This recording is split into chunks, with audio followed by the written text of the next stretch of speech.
أعوذ بالله من الشيطان الرجيم. بسم الله الرحمن الرحيم. الحمد لله رب العالمين،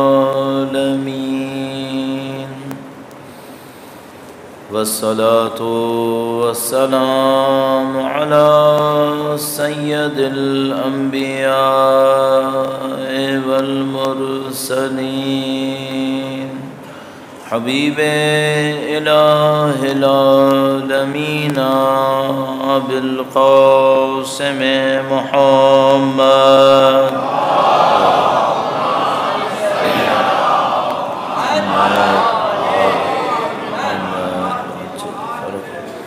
وعلى آله الطيبين الطاهرين، سيما بقية الله في الأراضين. قال الله تعالى في كتابه الكريم: بسم الله الرحمن الرحيم. أم حسبت أن أصحاب الكهف والرقيم كانوا من آياتنا عجبا. درود بھیجے گا محمد و آل محمد.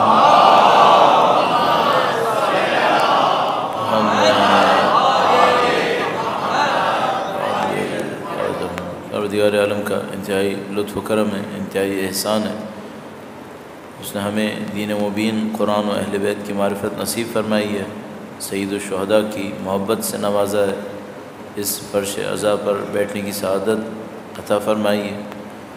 اس دعا کے ساتھ کہ انشاءاللہ مرتے دموں تک ہمیں اہل بیت کی بہترین چاہنے والوں میں قرار فرمائے، دنیا اور آخرت میں اہل بیت کی ہمراہی نصیب فرمائے، انشاءاللہ ان کے فرزند کے ظہور کا دن دیکھنا نصیب فرمائے، ان کی نصرت کی راہ میں شہادت نصیب فرمائے. تمام دعاؤں کی قبولیت کے لیے، مومنین کی جان و مال، عزت و آبرو کی حفاظت کے لیے، جو بے گناہ جیلوں کے اندر ہیں، بالاخص جن چند دنوں کے اندر اسیر ہوئے ہیں، ان کی رہائی کے لیے، اور جو کوئی بھی مکتب اہل بیت کے خلاف سازش کر رہا ہے اس کی ناکامی اور نابودی کے لیے درود بھیجیں محمد و آل محمد.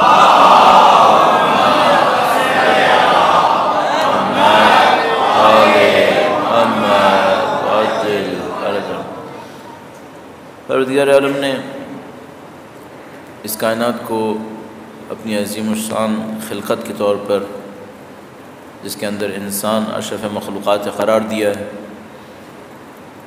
یہ کہ خدا متعال نے کیوں خلق کیا ہے، کیوں انسان کو خلق کیا ہے، یہ وہ موضوعات ہیں جو کبھی نہ کبھی انسان کے ذہن میں ضرور آتے ہیں. اور معمولاً ایسا ہوتا ہے کہ لوگ ان موضوعات کو سوچتے تو ہیں لیکن اس کو منطقی عقلی طریقے سے جواب نہیں دے پاتے. تو بہرحال کچھ نہ کچھ ابہام لوگوں کے ذہنوں میں رہ جاتا ہے. یعنی اگر کوئی سوال یہ کرے کہ کیوں خدا نے خلق کیا، نہ خلق ہوتا تو کیا ہوتا، اور اگر خلق کر ہی دیا تھا تو انسان کو امتحان میں کیوں رکھا، آزمائش میں کیوں رکھا. اس طرح کے سوالات لوگوں کے ذہن میں آتے ہیں. کبھی کوئی بچہ یہ بھی پوچھتا ہے، یا حتیٰ جوان بھی، کہ بھائی میں نہیں چاہتا کہ خدا کے اس امتحان کا حصہ بنوں، تو میرے اوپر جبر کیوں کیا کہ میں اس امتحان کا حصہ بنوں، میں نہیں آنا چاہتا اس کے اندر. اس طرح کی بہت ساری چیزیں لوگوں کے ذہن میں آتی ہیں. اس کے لیے بہت ضروری ہوتا ہے، خاص کر اگر کوئی بچہ یہ سوال کرے، کہ اس کو مناسب جواب دیا جائے، عقل پر مبنی جواب دیا جائے، اور اس کو صرف ٹالنے کی کوشش نہ کی جائے.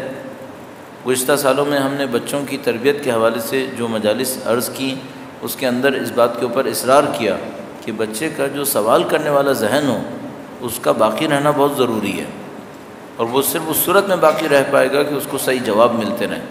ورنہ خدا نہ کرے اگر ہم نے اس کو ٹالنے کی کوشش کی تو پھر وہ ہم سے سوال نہیں کرتا۔ اب یہ جو موضوعات میں نے آپ کی خدمت میں عرض کیے یہ عقائد کے موضوعات ہیں، اس کے لیے بہت اچھا ہو کہ انسان عقائد کی کلاسز میں شرکت کرے، عقائد کے دروس کے اندر جائے، ان کتابوں کو پڑھے، لیکن انتہائی اجمالی طور پر، جس کا بعض اوقات اثر الٹا بھی ہو جاتا ہے، لیکن اس خاطر کہ کم سے کم اجمالی طور پر عرض کر دوں، آپ کی خدمت میں چند منٹ عرض کروں گا۔ درود بھیجے گا محمد و آل محمد، صلی علی محمد و آل محمد وعجل فرج۔ جب ہم کہتے ہیں کہ ہم خدا کے معتقد ہیں تو اس کے پیچھے دلائل میں سے ایک دلیل یہ ہوتی ہے کہ یہ جو چیزیں خلق ہوئی ہیں یہ خود سے خلق نہیں ہو سکتی ہیں، اس کا کوئی خالق ہونا چاہیے۔ ہر چیز کسی خالق کی محتاج ہوتی ہے، تو یہ سلسلہ یوں ہی چلتا ہے، اس کو اس نے خلق کیا، اس نے اس کو خلق کیا۔ تو ایک سوال آتا ہے کہ یہ سلسلہ کس پہ رک سکتا ہے؟ تو ہمارا جواب یہ ہوتا ہے کہ صرف اس جگہ رک سکتا ہے جہاں پر کوئی نقص نہ ہو، کوئی عیب نہ ہو، جس کو ہم واجب الوجود کہتے ہیں۔ تو اگر یہ چیز ممکن الوجود ہے، اس کے اندر کوئی نقص ہے، کوئی اس کے نقص کو پورا کرے، تو ایسی کسی کی ضرورت ہے۔ یہ سلسلہ اسی طرح چلے گا، لیکن رکے گا وہاں پر جو واجب الوجود ہوگا۔ جیسے ہم کہتے ہیں واجب الوجود پہ یہ سلسلہ رک سکتا ہے، تو اس واجب الوجود کا ایسا ہونا ضروری ہے کہ اس کو کسی کے اوپر انحصار نہ ہو، کسی کا محتاج نہ ہو، اپنی ذات کے اندر مستقل ہو۔ تو ہم کہتے ہیں جو واجب الوجود ہوگا وہ کسی کا محتاج نہیں ہوگا، مستقل ہوگا، اس کے اندر ہر صفت کا کمال ہوگا، چونکہ اگر کوئی نقص ہوا تو محتاج ہو جائے گا، محتاج ہو جائے گا تو واجب الوجود نہیں ہوگا، واجب الوجود نہیں ہوگا تو سلسلہ اس کے اوپر نہیں رک سکتا۔ اب اگر اس کے اندر ہر صفت کا کمال ہوگا تو پھر اس میں بہت ساری صفتیں آتی ہیں۔ مثلا علم کی صفت بھی آخری سطح پہ ہوگی۔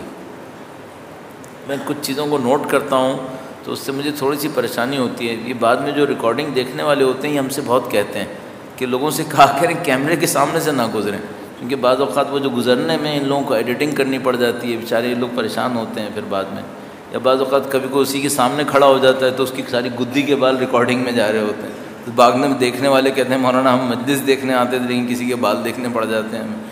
تو ذرا سا احتیاط کیا کریں کہ جہاں پہ کیمرہ ہے اس کے سامنے سے نہ گزریں، ان لوگوں کو پھر بعد میں پریشانی ہوتی ہے، ایڈیٹنگ کرنی پڑ جاتی ہے۔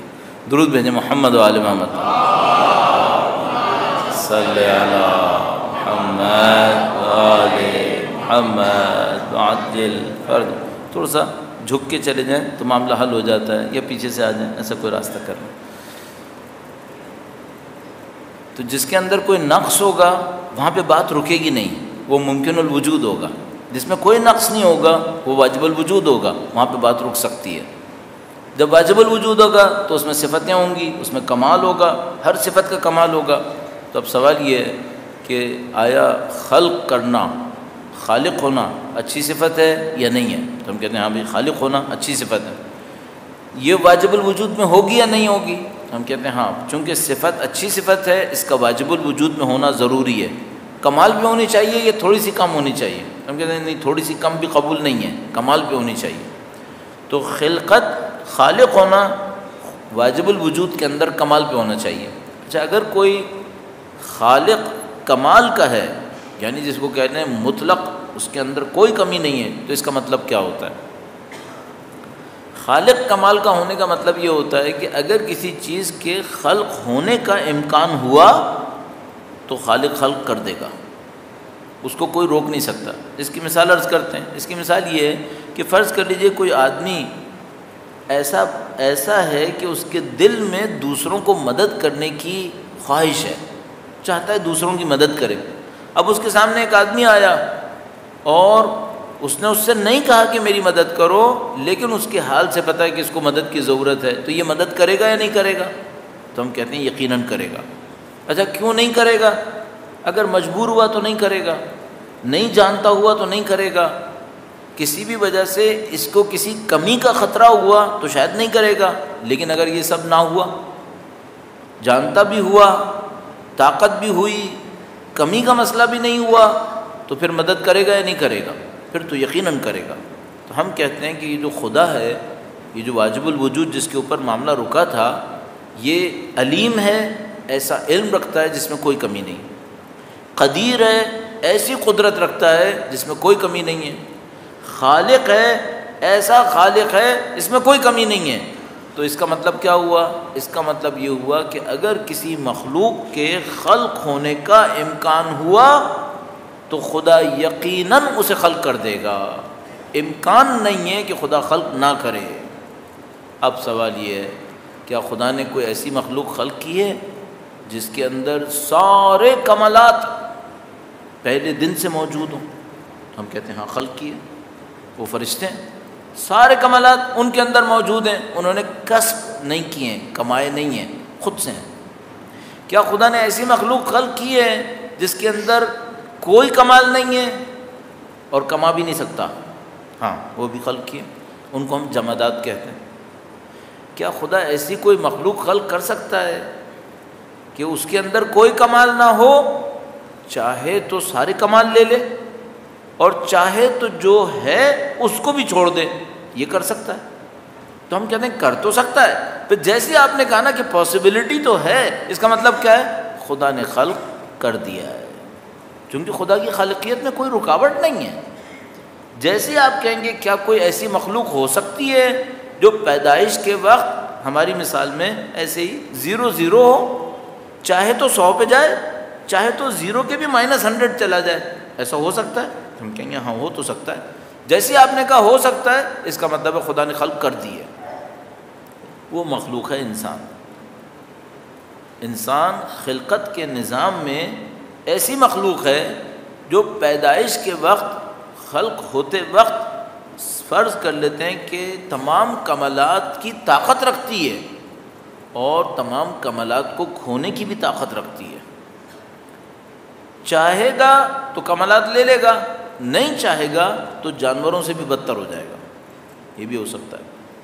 کیا امکان تھا؟ ہاں بالکل امکان تھا۔ تو خدا نے خلق کیا یا نہیں کیا؟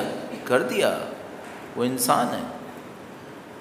اب جب کہ یہ خلق ہو گیا تو پھر سوال ہے کیا یہ اچھا بن سکتا ہے؟ جی ہاں، فرض کے مطابق یہ بہت اچھا بن سکتا ہے، فرشتوں سے بھی اچھا، بالکل فرشتوں سے بھی اچھا۔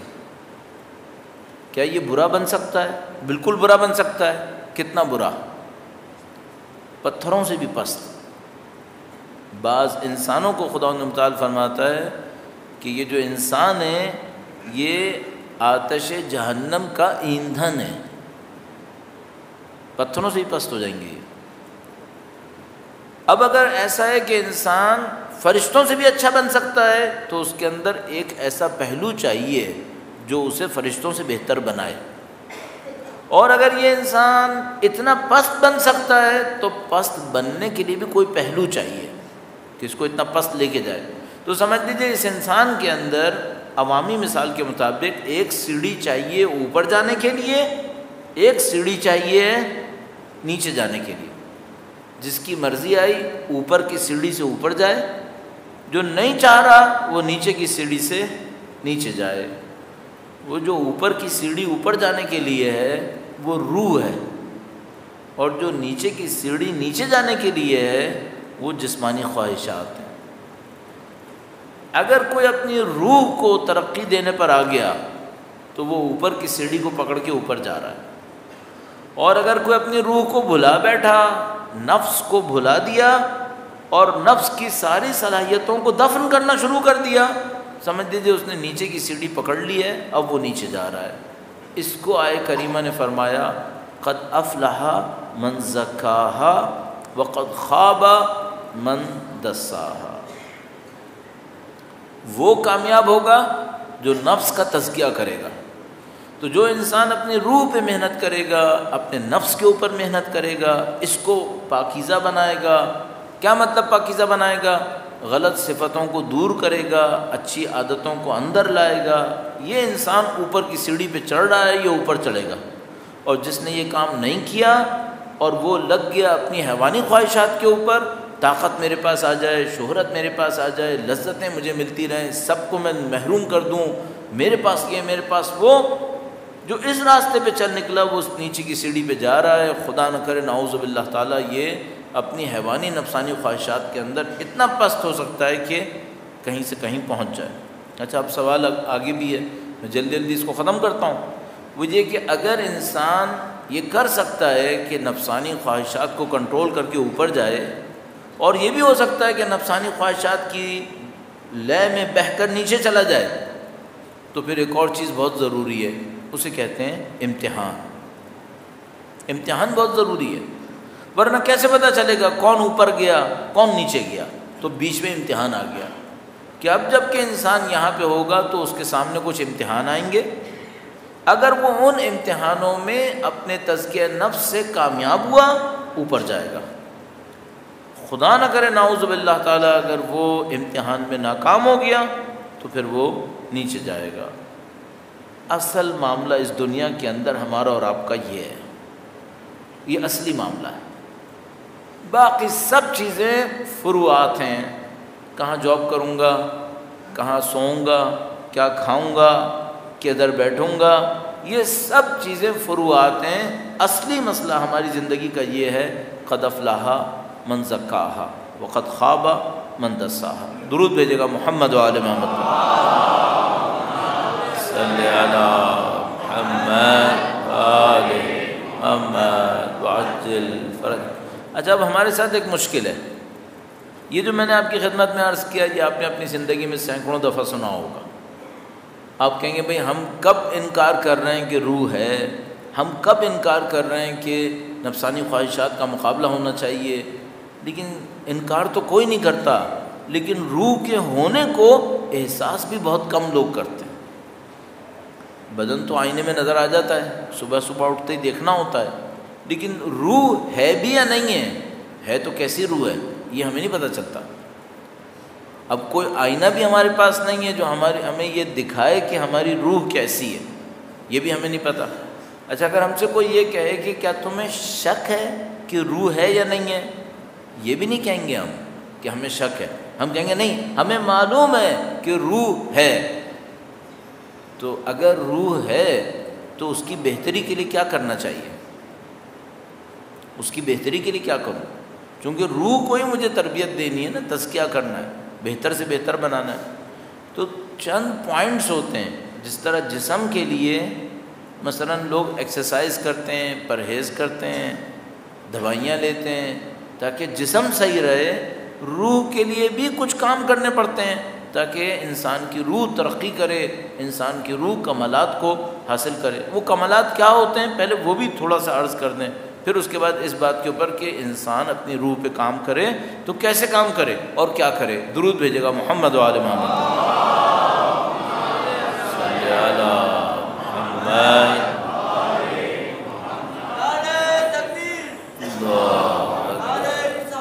یا رسول یا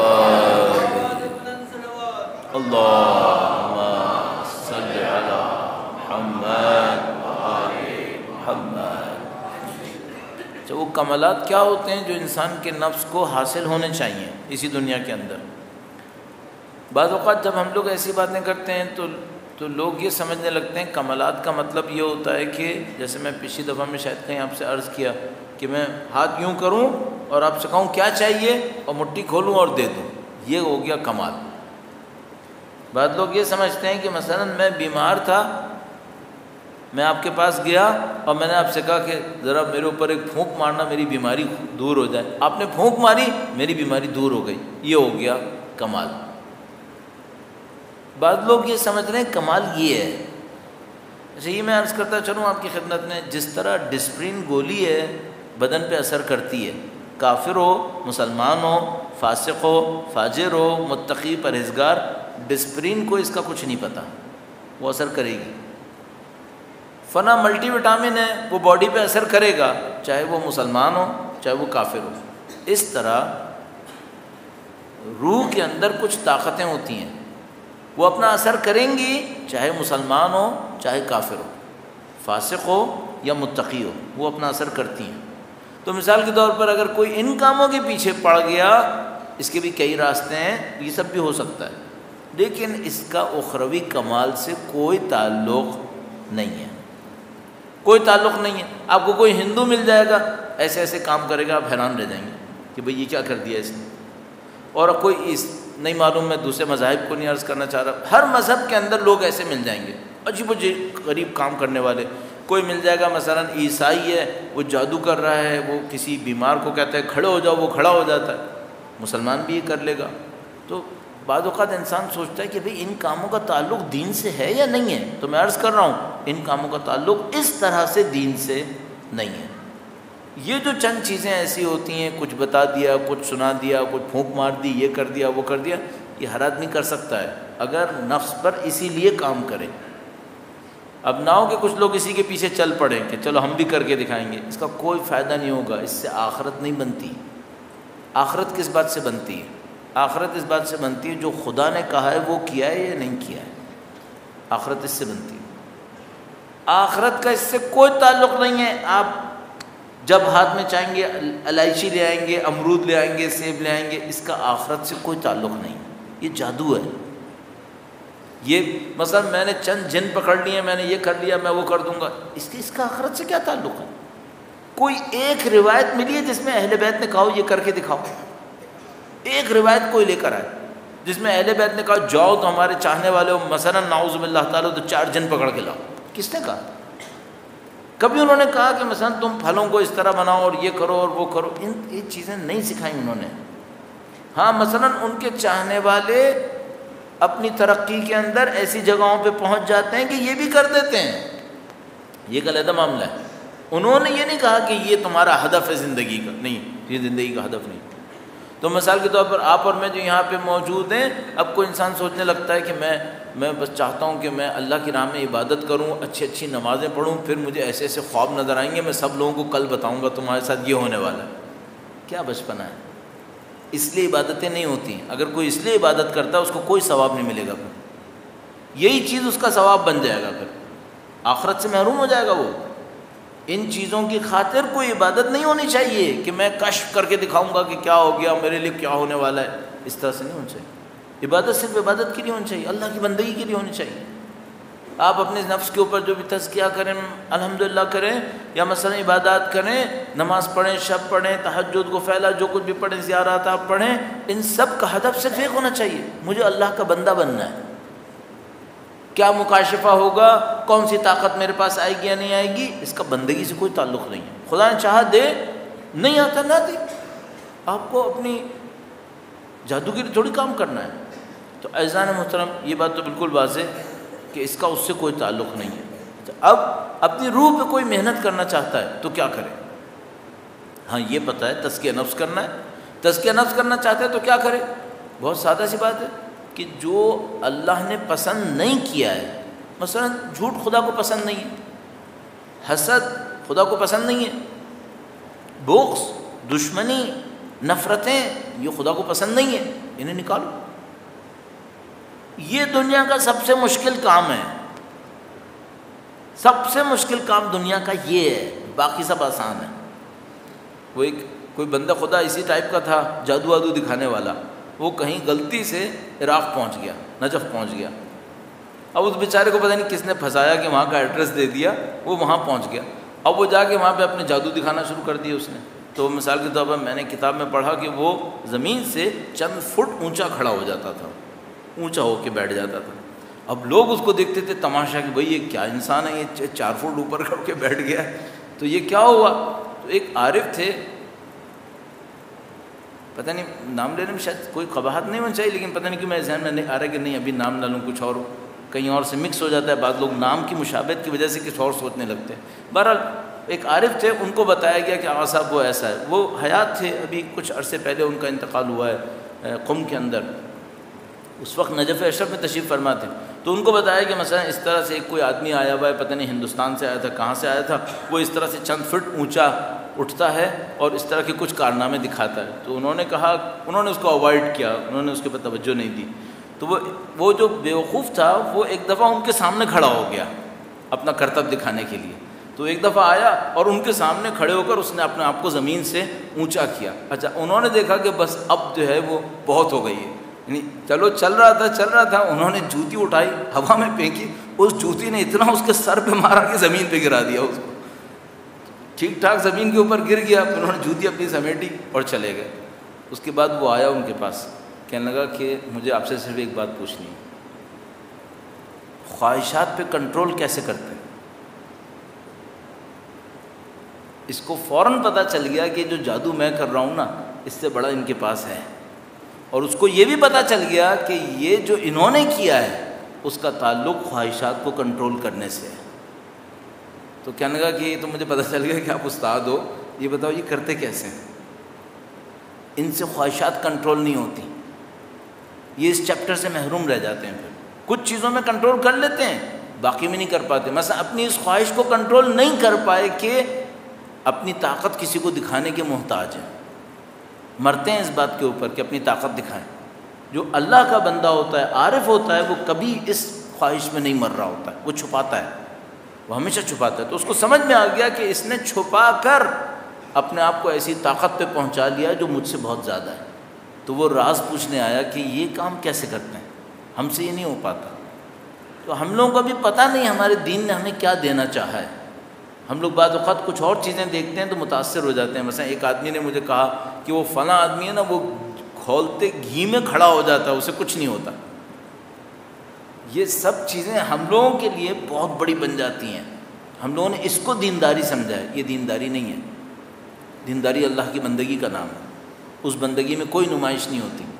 آج تک کبھی دیکھا ہے کوئی مثال کے طور پر بہت بڑا عارف ہو، وہ تمام طرف لوگوں کو جمع کر کے دکھائے کہ میں دیکھو میں نماز شب کیسی پڑھتا ہوں؟ کبھی دیکھا آپ نے؟ کوئی کیوں کرے گا؟ یہ خدا کے لیے کر رہا ہے، دوسروں کو دکھائے گا کیوں؟ تو یہ روح کی تربیت کا معاملہ ہے، اس کا تعلق کوئی تعلق اس نمائش بازی سے اور جادوگری سے نہیں ہے۔ خدا خود دے دیتا ہے تو بھی چھپا لیتے ہیں، اور خدا نہ دے اللہ کی بندگی کے لیے کام ہونا چاہیے، ان چیزوں کے لیے کام نہیں ہونا چاہیے۔ درود بھیجے گا محمد و آل محمد پر۔ محمد و آل محمد وعجل فرج۔ اچھا، اب اگر کوئی اپنے روح پہ محنت کرنا چاہتا ہے تو کیا کرے؟ میں نے عرض کیا جو خدا کو پسند نہیں ہے اسے ختم کرے، اور کچھ کرنا چاہتا ہے تو کیا کرے؟ بندگی کرے، اللہ کی عبادت کرے۔ مثلاً اہل بیت نے روح کی بہتری کے لیے کچھ چیزیں بیان فرمائی ہیں۔ مثلا انہوں نے کہا ہے کہ بھائی حکمت، دانائی کی باتیں، عقل مندی کی باتیں، ان کو پڑھو، اس سے تم لوگوں کی روح تازہ ہوگی۔ روح کی جیسے بدن کی تازگی کے لیے انسان مثال کے طور پر جاتا ہے، ایکسرسائز کرتا ہے تاکہ باڈی کو تھوڑا سا اسٹرینتھ ملے، کبھی واکنگ کرتا ہے، کبھی جاگنگ کرتا ہے، کبھی یہ کبھی وہ، تھوڑا فریش ہوتا ہے اس سے۔ تو انہوں نے فرمایا تم اپنے روح کی تازگی کے لیے حکمت کی باتیں پڑھا کرو، حکمت اور دانائی۔ اچھا، حکمت اور دانائی کی باتیں کہاں سے پڑھیں؟ اہل بیت کے پاس، ان کے کلامات کو دیکھو، جو باتیں انہیں سمجھنے کی کوشش کرو۔ مثلا بہت نفیس ایک کتاب ہے عربی میں، اس کا نام تھا غرر الحکم، اور اردو میں اس کا نام رکھا گیا تجلیات حکمت۔ بہت نفیس کتاب ہے جو مولا امیر المومنین کے چھوٹے چھوٹے کلمات کے اوپر مشتمل ہے، 2-3 لفظ، 4 لفظ، 5 لفظ، اس سے زیادہ نہیں ہوتے۔ دنیا وسیع بھی ہوتی ہے، قوانین ہوتے ہیں سب سے بڑھ کر اس کے اندر، اصول، ضابطے کہ بھئی دنیا گزرتی کیسے۔ تو مثلا آپ جا کے دیکھیے کہ وہ کیا فرماتے ہیں کسی کام کے لیے۔ مثلا وہ کہیں گے جس کو خوش رہنا ہے وہ یہ کرے، جس کو دوست بڑھانا ہے وہ یہ کرے، جس کو دشمنوں کے مقابلے میں مدد چاہیے وہ یہ کرے۔ تو چھوٹی چھوٹی چیزیں لکھی۔ مثلا اب چونکہ ابھی اچانک میرے ذہن میں یہ آ گیا ہے تو میں عرض کر رہا ہوں، ایک جگہ پہ لکھا امام نے کہ اگر تمہیں ڈاکٹر سے بچنا ہے کہ ڈاکٹر کے پاس نہ جاؤ تو یہ 4 کام کر لو تو تم ڈاکٹر سے بچے رہو گے۔ اللہ کرے کہ مجھے یاد آ جائیں سارے۔ امام نے فرمایا 4 کام کرو تو تم ڈاکٹر سے بچے رہو گے۔ مثلا اب ہم لوگوں کو پتہ ہے، پریکٹس کی ضرورت ہے، البتہ شاید ایک آدھ نہ بھی پتہ ہو۔ مثلا فرمایا کہ جب تک بھوک نہیں لگی ہے کھانے کے لیے مت بیٹھو، بھوک لگے تو کھانے کے لیے بیٹھو۔ اب ہم لوگوں کے ساتھ مشکل یہ ہے 3 وقت کھانا بھی کھانا ہے، بھر بھر کے کھانا بھی ہے، اور کام کاج بھی کچھ نہیں کرنا ہے۔ میز کرسی پہ بیٹھنا ہے، گاڑی میں بیٹھ کے چلتے رہنا ہے، کام کاج کچھ نہیں ہے، کھانا بہت کھانا ہے، تو بھوک کہاں لگے گی پھر ایسے؟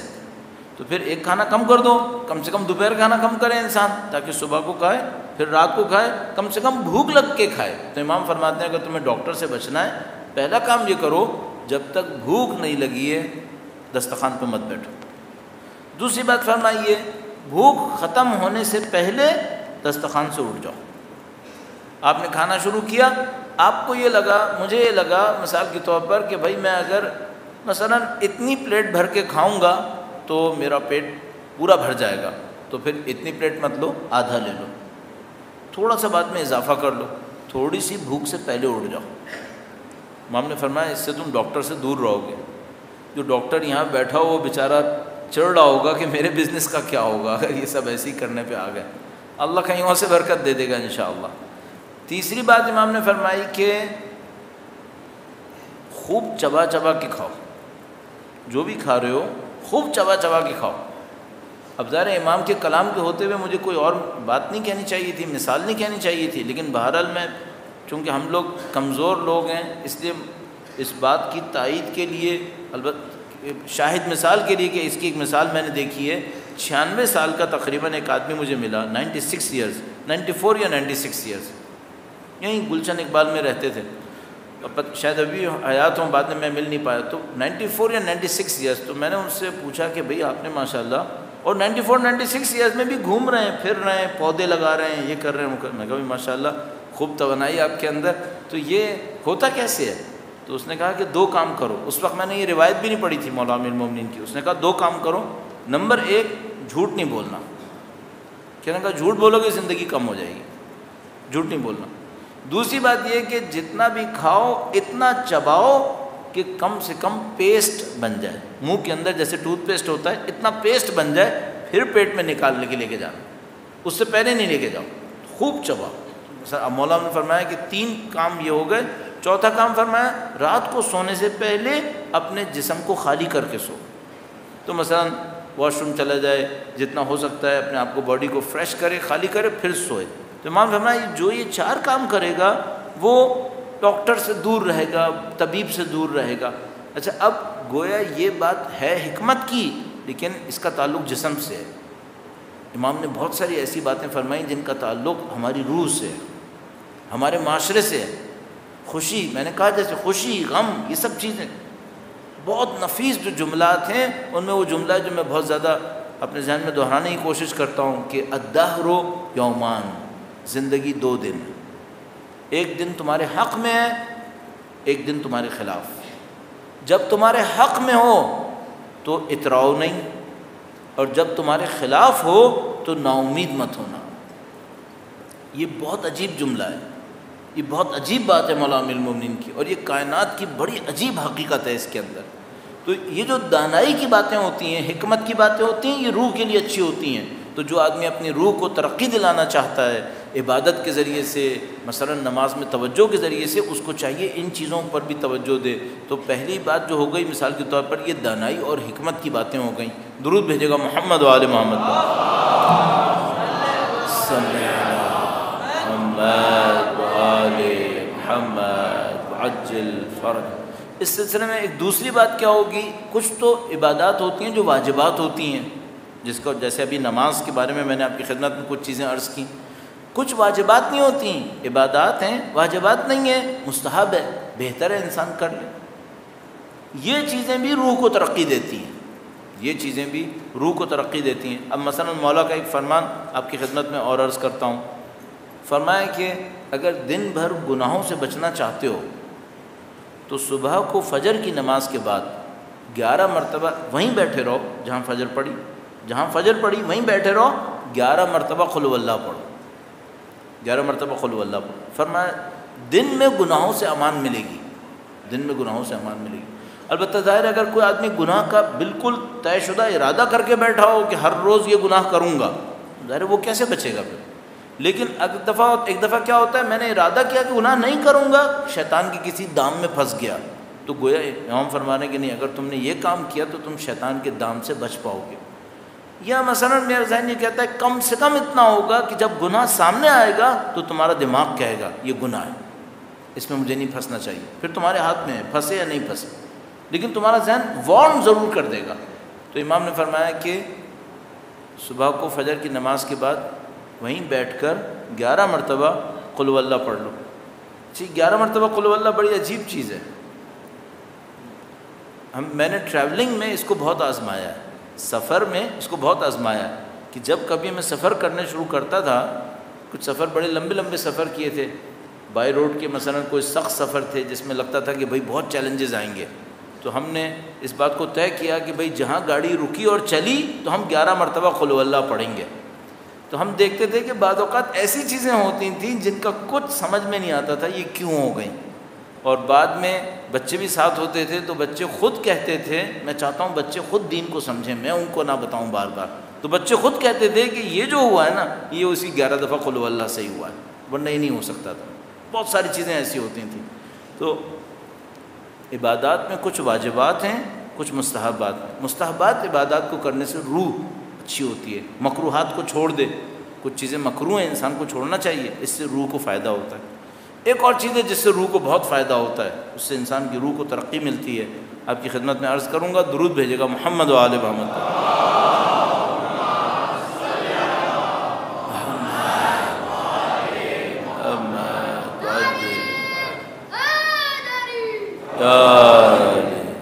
ہمیشہ میں کوشش کرتا ہوں جب کوئی نعرہ لگاؤں تو مفہوم سے رابطہ جوڑوں، تو میں سوچتا ہوں کہ بہت اچھا وقت تھا کہ اب جو میں نے بات کہنی تھی اس کا امام کے نام سے بہت اچھا واسطہ جوڑ رہا ہے۔ وہ یہ تھی، تیسری بات جو تھی وہ یہ تھی، کردار کی کوئی بلندی دکھاؤ، کردار کی کوئی عظمت دکھاؤ۔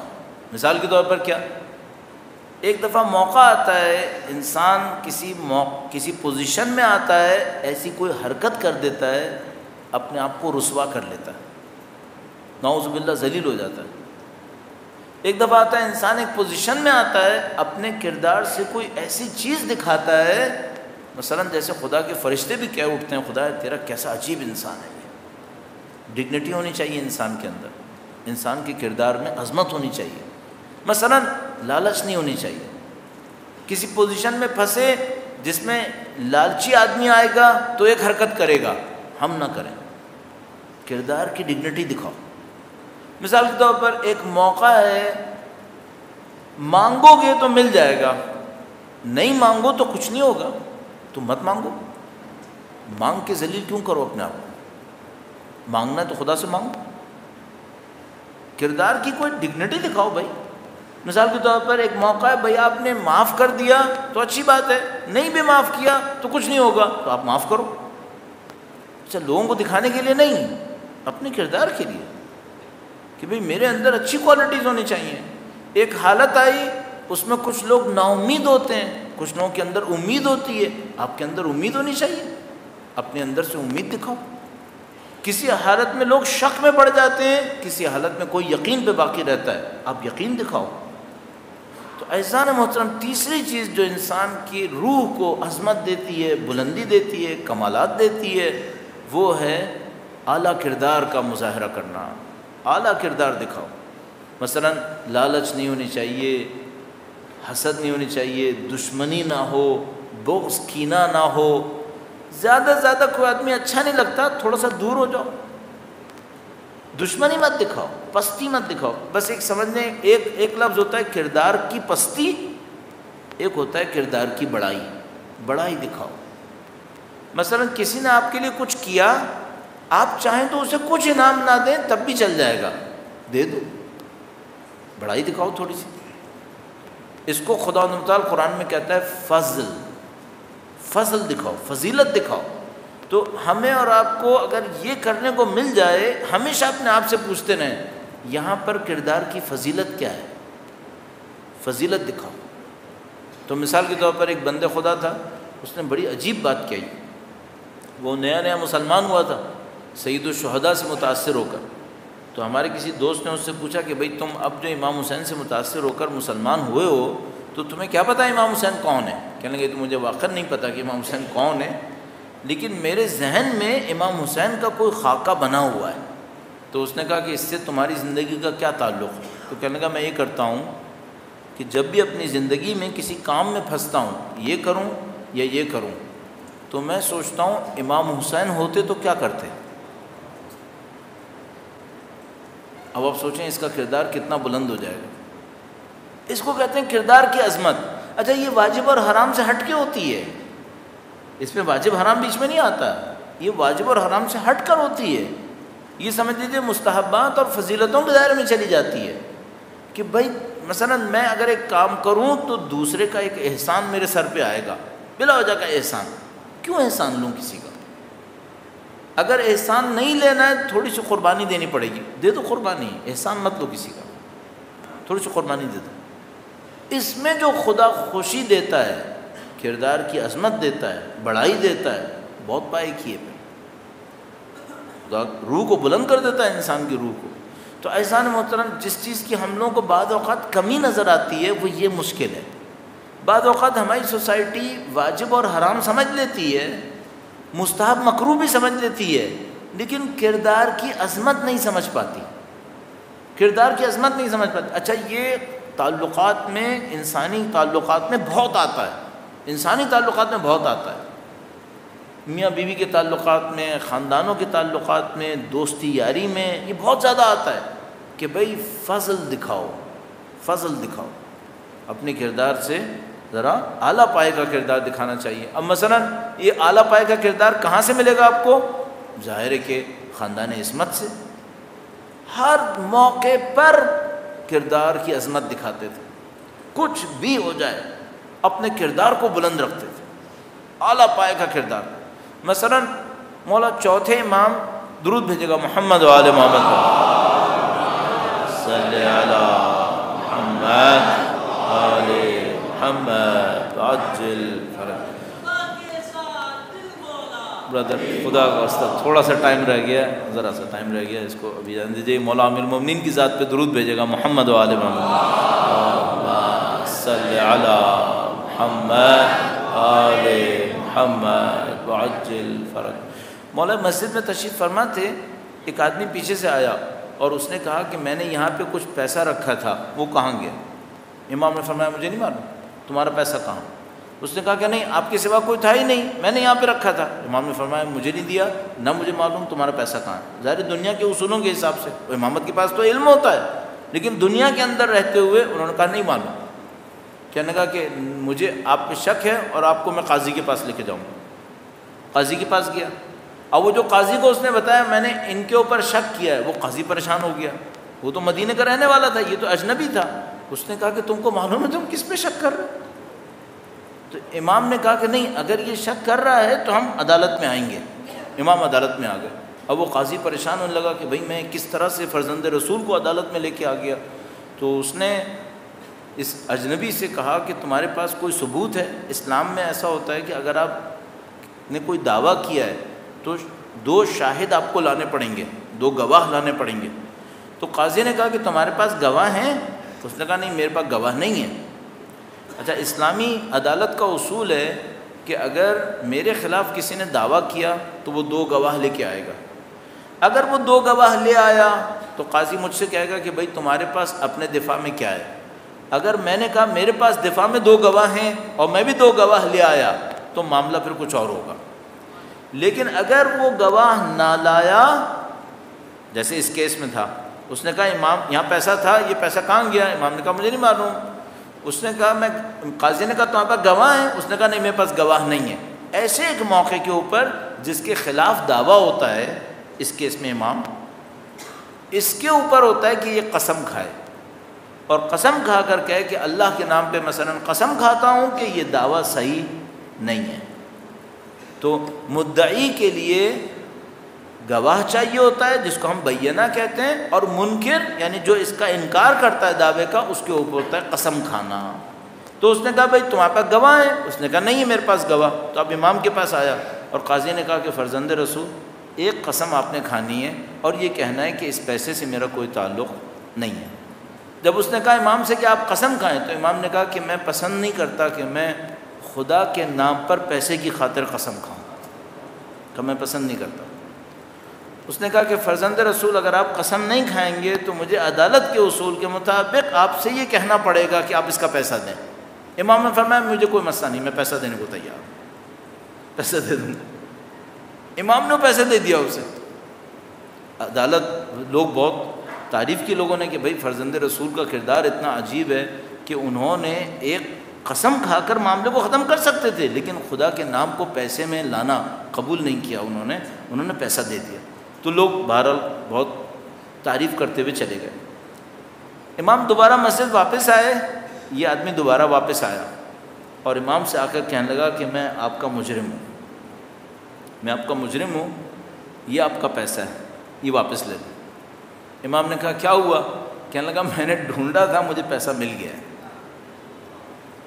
حق آپ کے ساتھ تھا، آپ نے پیسہ نہیں لیا تھا، میں نے غلطی کی ہے، میرا پیسہ مجھے واپس مل گیا ہے، یہ آپ اپنا پیسہ رکھ لیں۔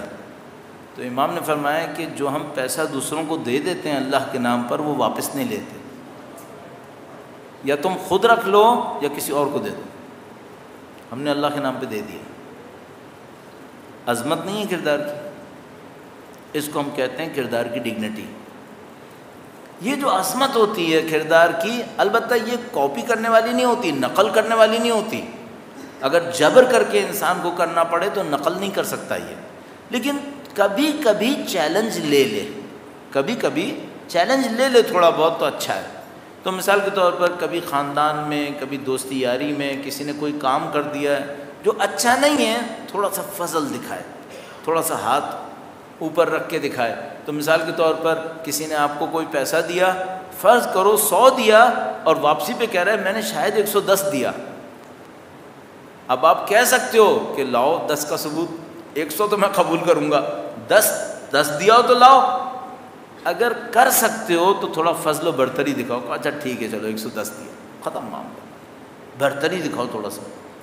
اب ظاہر ہے کہ ہر آدمی ہر وقت یہ کام نہیں کر سکے گا، بعض اوقات مجبوری ہوتی ہے، کوئی ایسی چیز ہو گئی ہے کہ ممکن ہی نہیں ہے، مثلا کوئی ایسا چیز مانگ بیٹھتا ہے، ایسی چیز مانگ بیٹھتا ہے جو طاقت توانائی میں نہیں ہے، تو پھر عدالت میں جانا پڑتا ہے، مثلا معاملہ بن جاتا ہے۔ لیکن اگر ممکن ہے تو تھوڑا سا ہاتھ اوپر رکھنا بہتر ہے، تھوڑا سا فضل و برتری دکھانا بہتر ہوتا ہے، اس سے روح کو ترقی ملتی ہے۔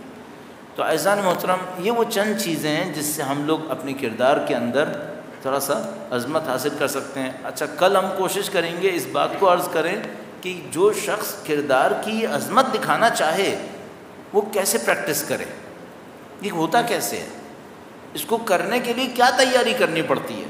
تو اچھا ہے اگر ایسا ہونے لگے، ہر کوئی تھوڑا سا بلندی دکھانے لگے تو معاشرہ بہت اچھا ہو جاتا ہے، اس سے لوگوں کی زندگیوں میں سکون آ جاتا ہے۔ میں نے ایک عجیب جھگڑا دیکھا، ایک وقت ایک بہت ہی عجیب جھگڑا دیکھا۔ ایک دفعہ جھگڑا ہوا عدالت میں، اب وہ تھا پاکستان میں ہی تھا، حیران کن بات یہ تھی پاکستان میں تھا۔ جھگڑا اس بات پہ ہوا کہ ایک بھائی عدالت میں گیا یہ کہنے کے لیے کہ یہ جائیداد اس کی ہے اور یہ اٹھا نہیں رہا ہے اور یہ میرے کھاتے میں ڈال رہا ہے اور وہ جو دوسرا بھائی تھا وہ قاضی کے سامنے، جج کے سامنے بیانات دے رہا تھا اپنے لائر کے ذریعے سے کہ ملکیت اس کی ہے، یہ مفت میں میرے کھاتے میں ڈال رہا ہے اس کو۔ تو وہ جج بھی پریشان تھا کہ کون سا دنیا کا کیس مجھے مل گیا ہے، اس میں کوئی جائیداد لینے کو تیار نہیں ہے۔ تو بعض اوقات ہوتا ہے، ڈگنیٹی رکھنے والے لوگ بعض اوقات اس بات کے اوپر کہتے ہیں نہیں میں یہ کروں گا۔ ابھی کل میں نے کہیں پڑھا، کسی ایرانی ویب سائٹ کے واٹس ایپ کے گروپ پہ شاید آیا تھا، پتہ نہیں کیا تھا، تو اس میں لکھا کہ وہ کوئی زیارت کرنے گیا کہیں پر، تو وہ جیسے وہاں پر آج کل آپ کو پتہ ہے ہمارے دوست احباب سب جا رہے ہیں، تو وہ دیکھ ہی رہے ہوں گے کہ وہاں پہ لوگ بہت زیادہ اس بات کے مشتاق ہوتے ہیں کہ زائر کی خدمت کریں۔ تو کہنے لگا کہ ایک عرب آیا ہمارے پاس اور اس نے کہا کہ بھائی تم لوگ زائر ہو، میرے گھر چلو، میرا گھر ذرا دور ہے تو ہم گاڑیاں لے کر آئیں، تم لوگ گاڑیوں پہ چلنا۔ تو اس نے کہا ٹھیک ہے۔ تو وہ ایرانی تھے، 10 پتہ نہیں کتنے 17-18 لوگ تھے، کتنا اس نے لکھا مجھے یاد نہیں آ رہا۔ تو کہنے لگا ہم ان لوگوں کی گاڑیوں میں بیٹھ کر چلے گئے۔ تو وہ محلہ کافی دور تھا، اس محلے میں اس بندے خدا نے اپنے گھر میں ٹھہرایا۔ تو اس نے بڑی خاطر تواضع کی، بعد میں دیکھا کہ گھر کے باہر آوازیں آ رہی ہیں، کوئی ہنگامہ ہو رہا ہے۔ تو کہنے لگے ہم پریشان ہوئے کہ پتہ نہیں کس محلے میں لے آیا یہ، کہاں پہ کیا ہنگامہ ہو رہا ہے۔ تو کہنے لگے ایک دو لوگ باہر گئے، تو جن کو عربی آتی تھی وہ باہر گئے دیکھنے کے لیے کیا ہنگامہ ہے۔ تو پتہ چلا کہ صاحب وہاں پر ایک ہمسایوں میں ایسے ہی ایک عرب وہ کھڑا ہے، اس سے لڑ رہا ہے کہ زائر میرے پاس بھیج دو۔ وہ اس کو کہہ رہا ہے کہ زائر میرے پاس بھیج دو، محلے میں ایک ہی گھر میں زائر آیا، دوسرے گھر میں نہیں ہے، تو تم میرے گھر میں بھیجو۔ تو اب وہ جو میزبان ہے وہ اڑے بیٹھا ہے کہ نہیں میں نہیں بھیجوں گا، یہ میرے زائر ہیں، میرے مہمان ہیں، میں کسی کو نہیں دوں گا۔ تو وہ اب عجیب داستان ہے، جو میزبان ہے اس کے بیٹے نے اس مدعی جو کہہ رہا تھا میرے گھر میں لاؤ، اس کے بیٹے کو قتل کیا تھا۔ جو میزبان تھا اس کے بیٹے نے سامنے والے کے بیٹے کو قتل کیا تھا، اور اس بندے خدا نے اس کے بیٹے کے خلاف کیس کیا ہوا تھا، بیٹا جیل میں تھا، بیٹا جیل میں تھا. تو اس نے آ کر اس سے کہا کہ تم ظاہر مجھے دو. اس نے کہا میں نہیں دوں گا. تو وہ جو سامنے والا تھا نا، اس نے کہا کہ چلو اگر تم نے آج رات ظاہر دیے تو میں تمہارے بیٹے کو آزاد کر دوں گا، اپنے بیٹے کے قتل کے کیس سے گزر جاؤں گا. تو یہ جو میزبان تھا کہنے لگا جاؤ قصاص کرو، میں ظاہر نہیں دوں گا. کہنے لگا جاؤ بیٹا مار لو، میں ظاہر نہیں دے سکتا، امام حسین کے مہمان ہیں، میں نہیں دے سکتا کسی کو، اپنے بیٹے کی جان کے بدلے میں بھی نہیں دوں گا. یہ کردار کی کتنی عجیب عظمت ہے. یہ سید الشہداء کا نام لوگوں کو بلند کر دیتا ہے. امام کے نام میں بڑی طاقت ہے. سید الشہداء کی محبت انسانوں کو بلند کر دیتی ہے. جو ایک جملہ کہا کرتے ہیں نا، کبھی اشعار میں بھی آتا ہے، امام کی محبت اکسیر ہے، ہر برائی کو ختم کرنے کی دوا ہے. جب امام کی سچی محبت لوگوں کے دلوں میں آتی ہے یہ لوگ بلند ہو جاتے ہیں. تو عزیز و ہم اور آپ نے دیکھا ہے کہ شب عاشور کس طرح اصحاب سید الشہداء بلند ہو گئے. سب کے سب سید الشہداء کی محبت میں کہیں سے کہیں پہنچ گئے. تو عاشور کے دن کا واقعہ بیان کرتے ہیں. کہتے ہیں کہ ایک صحابی نے، سید الشہداء کے صحابی نے دوسرے سے مذاق کیا. تو اس نے کہا کہ عاشور کا دن ہے، سختی کا دن ہے، یہ مذاق کا وقت نہیں ہے. اس نے کہا کہ میں اتنا نزدیک اپنے آپ کو کامیابی کے دیکھ رہا ہوں، میدان میں جاؤں گا، شمشیر چلاؤں گا، میرے جسم کے ٹکڑے ہوں گے، معاملہ ختم ہو جائے گا، میں جیت جاؤں گا. یہ لوگ اتنے بلند ہو گئے تھے. ظہر سے پہلے امام کے لشکر نے حملہ کیا، 30-40 اصحاب اسی موقع پہ شہید ہو گئے. دوبارہ لشکر تیار کیا دوبارہ حملہ کرنے کے لیے. امام حسین نے دیکھا کہ اگر دوبارہ حملہ کیا یہ لشکر ابھی ختم ہو جائے گا. تو امام حسین نے ان کو ندا دی اور گویا اس طرح سے کہا کہ اے با کرامت لوگو، موت کے اوپر صبر کرو، موت لینے کے لیے اتنی جلدی مت کرو، تھوڑا ٹھہر جاؤ، تھوڑا رک جاؤ. ہر کوئی بےتابی دکھا رہا تھا کہ پہلے مجھے مرنا ہے. اور میں نے شاید آپ کی خدمت میں عرض کیا، مولا ابو الفضل بنی ہاشم سے کہہ رہے تھے کہ امت کے لوگ پہلے نہ مریں، پہلے ہم مریں گے. اور حبیب ابن مظاہر امت سے کہہ رہے تھے کہ دیکھو سادات پہلے نہ مریں، پہلے ہم مریں گے. ہر ایک جان دینے کے لیے بیٹھا تھا. اور یہ سب کیوں جان دینے کے لیے بیٹھے تھے؟ ان کو پتا تھا حسین کی جان بیچ میں ہے. عجز و مصائب میں کیا انسان پڑھے. لیکن بس اتنے جملے عرض کروں، امام حسین کی ذات کون تھی؟ ان کو پتا تھا وہ جس کو رسول اللہ اپنے کندھوں پہ بٹھایا کرتے تھے، آج اکیلا ہے میدان میں. کتنی ہی مرتبہ ایسا ہوا شب عاشور میں جب امام حسین نے چراغ گل کیا اور کہا کہ چلے جاؤ یہاں سے، تو اٹھنے والا اٹھا اور اس نے کہا کہ مولا اگر میں چلا گیا تو آپ کی ماں کو کیا شکل دکھاؤں گا. سیدہ طاہرہ کو میں نے شکل دکھانی ہے قیامت کے دن، ان کے سامنے شفاعت کے لیے جانا ہے مجھے، میں ان کے سامنے کس منہ سے جاؤں گا؟ تو عزیزو، ہم تو اتنے قابل نہیں ہیں کہ ہم میدان کربلا میں ہوں، لیکن کم سے کم اپنے آپ سے اور اپنی اولاد سے ایک بات کہہ سکتے ہیں کہ دیکھو بیٹا، اگر فاطمہ کے سامنے جانا ہے نا تو عزا کا پرچم بلند رکھنا، حسین کا نام بلند رکھنا، زندہ رہو یا مر جاؤ لیکن حسین کا نام باقی رہنا چاہیے. ہم سب کو اولاد فاطمہ کے سامنے جانا ہے، ان سب کے سامنے سرخرو ہونا ہے. اور عزیزو، بس اگر 2 جملے اور عرض کروں آپ کی خدمت میں، اگر قیامت کے دن بس ایک منظر آ گیا تو خدا نہیں معلوم کیا کر دے گا. وہ کون سا منظر ہے؟ بس اتنا ہوا کہ سیدہ علی اصغر کو لے کر کھڑی ہو گئی،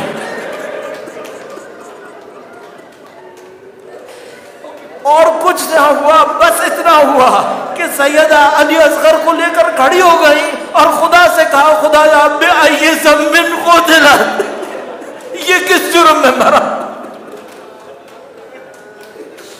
الا لعنۃ اللہ علی القوم الظالمین وسيعلم الذين ظلموا أي منقلب ينقلبون